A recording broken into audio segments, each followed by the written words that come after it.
মার্কিন ধনকুবের ও মাইক্রোসফটের সহ-প্রতিষ্ঠাতা Bill Gates আবারও আলোচনায়। এবার তাকে জিজ্ঞাসাবাদের মুখোমুখি হতে হয়েছে মার্কিন কংগ্রেসে কুখ্যাত যৌন অপরাধী জেফ্রি এপস্টিনের সঙ্গে অতীতের সম্পর্ক নিয়ে।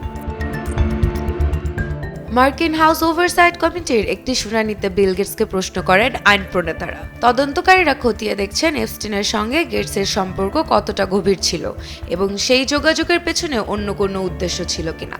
যদিও বিল গেটস বরাবরই সব অভিযোগ অস্বীকার করে আসছেন। তার দাবি, এপস্টিনের সঙ্গে তার যোগাযোগ ছিল মূলত দাতব্য কার্যক্রম ও বৈশ্বিক স্বাস্থ্য খাত নিয়ে আলোচনা কেন্দ্রিক। বসুন্ধরা টিস্যু অশুদ্ধতার বিরুদ্ধে এক বিন্দুও ছাড় নয়। অতীতে গেটস নিজেই স্বীকার করেছিলেন এপস্টিনের সঙ্গে যোগাযোগ রাখা ছিল তার বড় ভুল।